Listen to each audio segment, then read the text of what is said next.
የትምህርት ለትውልድ ንቅናቄም በኢትዮጵያ የትምህርት ቤቶች መሰረተ ልማት ለማሻሻል የትምህርት ጥራትን ከፍ ለማድረግና ህብረተሰቡ በባለቤትነት ለማስተሳሰር የተጀመረ መርሃ ግብር ነው። መርሃ ግብሩም በማዕከላዊ ኢትዮጵያ ክልል መተግበር ከጀመረ ወዲህ በትምህርት ተቋማት ላይ የሚታዩ ችግሮች ትርጉም ባለው መልኩ እየተፈታ ነው።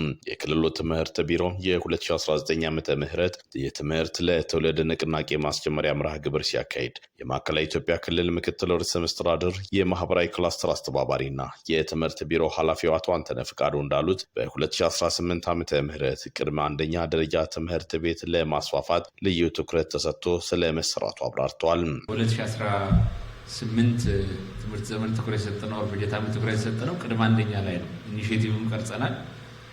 ቅድመ አንደኛ ላይ ነው። አንድ ቅድመ አንደኛ ትምህርት ቤት ለአንድ መንደር የሚል ኢኒሺዬቲቭ አለን። ከዛ ኢኒሺዬቲቭ አንዱ ኮምፖነንት ቅድመ አንደኛ ትምህርት ቤትን ማስፋፋት ነው። በአንድ መንደር የሚል ነው። ጊዜ ቢፈጅም በአንድ መንደር አንድ ቅድመ አንደኛ ትምህርት ቤት ይኖረናል ማለት ነው። ስለዚህ ያንን ማስፋፋት ስራ ነው ልዩ ትኩረት ሰጥተን የሰራ ነው።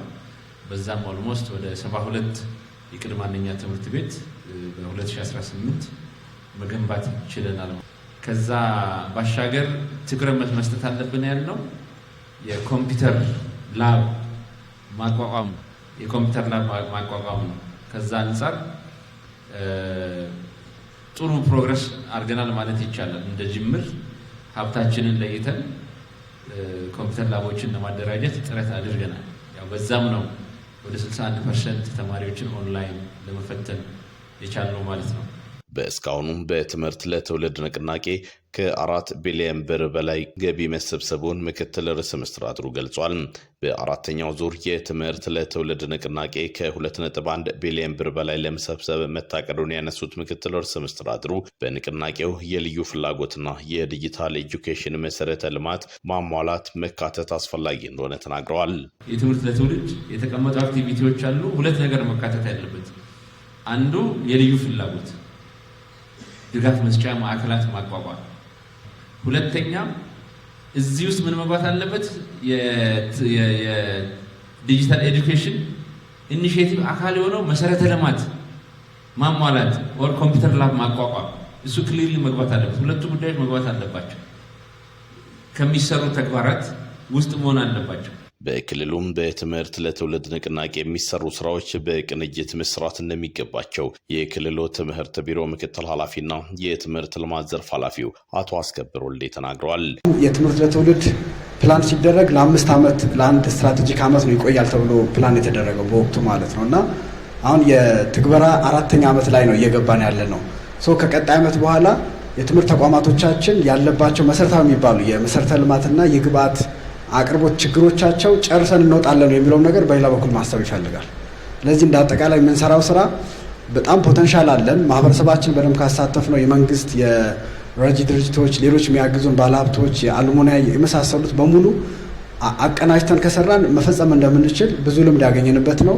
የውይይቱ ተሳታፊዎችም በክልሉም በትምህርት ለትውልድ ንቅናቄ የተሰሩ ስራዎች በትምህርት ጥራትና ውጤት ላይ ጉልህ አስተዋጽኦ እያበረከቱ እንደሆነ አስረድተዋል። በክልሉ ያሉ አቅሞች ከፍተኛ በመሆናቸው አሟጦ መጠቀም ላይ ማተኮር ይገባልም ያሉት የትምህርት ለትውልድ ንቅናቄ ላይ 4ኛ ዙር ነው። ሀይሊ ኢምፕሬሲቭ ነው ብቻም ሳይሆን ደግሞ ክልላችን ምን ያህል አቅም እንዳለ ባለሀብቱን ጋር ቢገባ፣ ህዝባችን ጋር ቢገባ፣ ተባባሪ አካል ጋር ቢገባ ከጠበቅነው በላይ ሀብት እያሰባሰብን ነው። ይሄ ብዙ እምቅ ኃይል እንዳለ የሚያሳይ ነገር ነው። ይሄን አቅም አሁንም ኤግዞስቲቭሊ መጠቀም ያስፈልጋል። የተማሪ ውጤት እንዲሻሻል የተደረገው ቁርጠኝነት እንዲሁም ከቶፕ አመራር እስከ ታችኛው ድረስ በመቀናጀት የተደረገውና የመጣው ውጤት እንደ ወላጅ እኛ እጅግ በጣም ምስጋና መስጠት እንፈልጋለን። ትምህርት ለትውልድ ባስገኛቸው ሪሶርሶች የትምህርት ቤት ደረጃ ለማሻሻል ከነበረው እንዲሻሻል የተደረገው ጥረት አሁን ትምህርትን በዲጂታላይዜሽን ለማዘመን እየተሄደ ያለው ርቀት እጅግ ኢንስፓየር የሚያደርግ ነው። የትምህርት ለትውልድን ስራ ስናይ አጠቃላይ እንግዲህ የትምህርት ጥራትን ለማሻሻል ለማስጠበቅ ውጤትን ለማሻሻል እና ቀጣይነት ያለው ውጤት እና ጥራት ለማምጣት አጠቃላይ የሚሰሩ ስራዎች ድምር ውጤት እነዚህን ማሟላት ነው ዓላማው የሚያደርገውና ከዚህ አንጻር የትምህርት ለትውልድ ላይ የተሰሩ ስራዎች በየአካባቢው የሚታይ የሚቆጠር የተማሪን ትምህርት ቤት መቆየት ዋስትና የሆነ